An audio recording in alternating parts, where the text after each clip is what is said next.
Hello friends, welcome back with my new video. आज की इस वीडियो में हम वर्णमाला के बारे में पढ़ेंगे। कल की वीडियो में हमने वर्णमाला की परिभाषा और उसके भाग के बारे में पढ़ा था और उससे आगे आज पढ़ेंगे, इसके बारे में भी बोला था। तो चलिए आज की वीडियो में वर्णमाला के अर्थ, वर्ण का क्या होता है, इसके बारे में पढ़ते हैं। और वीडियो में आगे बढ़ने से पहले कल जो हमने पढ़ा था उसको एक बार रिवाइज कर लेंगे। तो कल हमने पढ़ा था वर्णमाला की परिभाषा और इसमें था वर्णों के व्यवस्थित और क्रमबद्ध समूह को वर्णमाला यानी कि अल्फाबेट कहते हैं। जिस प्रकार मोतियों को एक निश्चित क्रम में पिरोने से माला बनती है, उसी प्रकार भाषा की सबसे छोटी इकाई वर्णों को एक निश्चित क्रम में रखने से वर्णमाला बनती है। और इसके भाग हैं दो, पहला है स्वर और दूसरा है व्यंजन। और इसको सरल भाषा में हम इस प्रकार से भी कह सकते हैं, वर्णों के व्यवस्थित और क्रमबद्ध समूह को ही वर्णमाला कहते हैं। अब हम चलते हैं जानने के लिए कि वर्णों के व्यवस्थित समूह को और क्रमबद्ध समूह को वर्णमाला कहते हैं, लेकिन वर्ण होते क्या हैं इसके बारे में जानते हैं।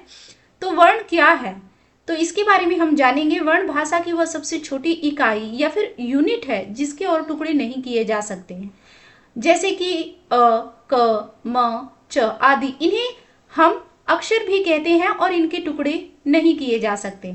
अब पॉइंट 2 है व्यवस्थित समूह का अर्थ, यानी कि वर्णों की व्यवस्थित समूह को जो वर्णमाला कहते हैं। वर्ण के वाले में तो हमने जान लिया कि वर्ण जो है भाषा की वह सबसे छोटी इकाई यानी कि यूनिट है जिसके और टुकड़े नहीं किए जा सकते और इन्हीं को अक्षर भी कहते हैं।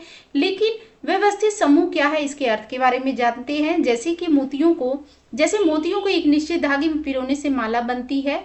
जैसा कि हम सभी जानते हैं कि कोई माला बनाने के लिए मोतियों को एक व्यवस्थित समूह में एक धागे में पिरोना पड़ता है, जिसके बाद वो माला बनती है। उसी प्रकार से वर्णों को एक निश्चित क्रम सीक्वेंस में रखने पर माला बनती है। अगर हम वर्णों को आगे पीछे लिख दे, जैसे कि क, अ, च, क, तो उसे वर्णमाला नहीं कहा जाएगा। अब हम वर्णमाला को मुख्य रूप से दो भागों में बांटा गया है, जैसा कि हमने पीछे भी बताया है कि वर्णमाला को मुख्य रूप से दो भागों में बांटा गया है। पहला है स्वर और दूसरा है व्यंजन। लेकिन उसको संक्षिप्त रूप में हम यहाँ पे जानेंगे। स्वर जिनका उच्चारण स्वतंत्र रूप से होता है वो स्वर होते हैं, जैसे कि अ, आ, ई। और व्यंजन जो है वो स्वर की सहायता से बोले जाते हैं, उन्हें व्यंजन कहा जाता है। जैसे क, ख, ग, घ, ये व्यंजन हो गए, ये स्वरों की सहायता से बोले जाते हैं। अब इसके मुख्य तथ्य के बारे में जान लेते हैं। मानक हिंदी वर्णमाला में कुल 52 वर्ण होते हैं, यानी कि जो मानक हिंदी है उसकी वर्णमाला में कुल 52 वर्ण होते हैं। ये पूरी तरीके से वैज्ञानिक है, क्योंकि इसमें वर्णों को उनके उच्चारण स्थान जैसे कंठ, तालु, ओष्ठ के आधार पर रखा गया है, इसीलिए पूरी तरीके से जो है वैज्ञानिक है। अब हम थोड़ा सा यहाँ पर मुख्य बिंदु यानी कि थोड़ा सा इस नोट्स पे भी ध्यान देंगे। हिंदी वर्णमाला में व्यंजनों को उनके उच्चारण और वायु के प्रवाह के आधार पर मुख्य रूप से 3 श्रेणियों में बांटा गया है। जो हिंदी वर्णमाला है उसमें व्यंजनों को उनके उच्चारण स्थान यानी कि उनका उच्चारण स्थान क्या है और उच्चारण करते हुए वायु का प्रवाह कहाँ से होता है, किस जगह से होता है, उसके आधार पर मुख्य रूप से 3 श्रेणियों में बांटा गया है। और इसका विस्तार से हम जो है नीचे देखेंगे। पहला जो है स्पर्श व्यंजन। स्पर्श का, जैसा कि हम जानते हैं, स्पर्श का अर्थ होता है छूना, यानी कि जहां से किसी भी चीज को छूना, इसका अर्थ होता है स्पर्श। ये वे व्यंजन है जिनका उच्चारण करते समय जो है जीभ मुख के यानी कि मुंह के किसी विशेष भाग जैसे कि कंठ, तालु, मुर्दा, दांत या फिर ओष्ठ को स्पर्श करती है।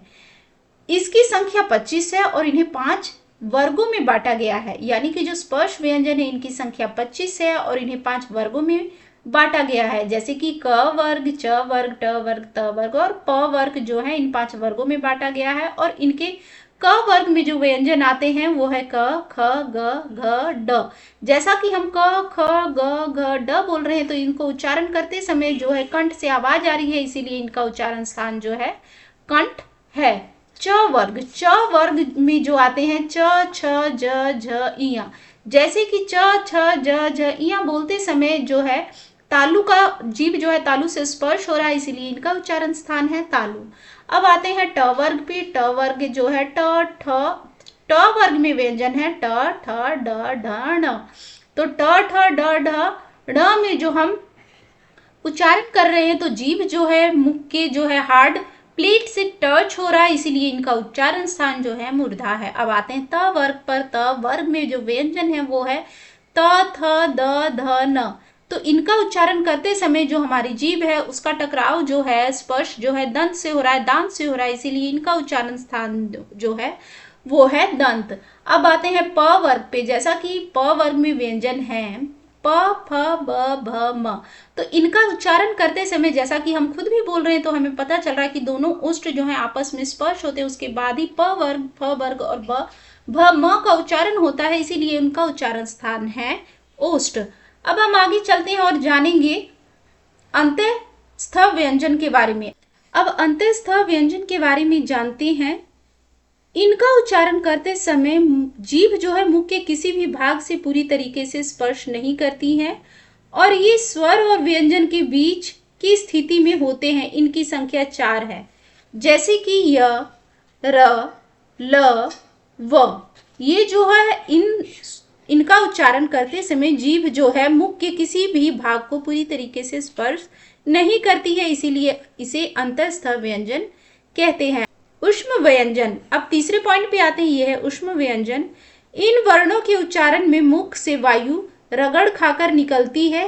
इन वर्णों के उच्चारण में मुख से वायु रगड़ खाकर निकलती है, जिससे हल्की सी ऊष्मा, गर्मी या घर्षण पैदा होता है। इसकी संख्या 4 है और ये है श, स, श, ह। तो ये जो वर्ण है इनका उच्चारण करते समय जो है घर्षण पैदा होता है और इनकी संख्या भी 4 है, जैसा कि अंतःस्थ की संख्या 4 है। अब हम चलते हैं पॉइंट नंबर 4 पे, जो है संयुक्त व्यंजन। ये दो अलग अलग व्यंजनों के मेल से बनती हैं। जैसा कि हम सभी जानते हैं संयुक्त का मतलब होता है मिलाकर बनना या जोड़कर बनना। तो ये दो अलग अलग व्यंजनों के मेल से बनती है। हिंदी में मुख्य रूप से 4 संयुक्त व्यंजन माने जाते हैं, जो कि है श, जो कि क और श को जोड़कर बनता है, और त्र जो कि त प्लस में र को जोड़कर बनता है ज्ञ, जो कि ज्ञ और य को जो ज और य को जोड़ के बनता है श्र, श्र जो है श और र को जोड़कर बनता है। उच्चारण के आधार पर अन्य भेद। उच्चारण के आधार पर अन्य भेद के बारे में जानेंगे, जैसे कि अल्प प्राण, जैसे कि अल्प प्राण। जिन वर्णों के उच्चारण में वायु कम मात्रा में बाहर निकलती है उसे अल्प प्राण कहते हैं, जैसे कि क, ग, ड। इन वर्णों के उच्चारण में जो है वायु मुंह से कम मात्रा में बाहर निकलती है, इसीलिए इसको अल्प प्राण कहते हैं। और महाप्राण। जिन वर्णों के उच्चारण में वायु अधिक वेग से निकलती है और ह जैसी ध्वनि सुनाई देती है, जैसे ख, घ, तो ये जो वर्ण है ये महाप्राण है, यानी कि वायु तेज वेग से बाहर निकली और ह जैसी ध्वनि सुनाई दी, तो ये महाप्राण हुए। अब अगला पॉइंट ये है कि अघोष और सघोष किसे कहते हैं, इसके बारे में हम कल पढ़ेंगे। तो आज की वीडियो में इतना ही। आज का हमारा ये वीडियो आपको कैसा लगा कृपया कमेंट में जरूर बताएं और इसी प्रकार की और वीडियो के लिए हमारे चैनल को सब्सक्राइब जरूर करें। धन्यवाद।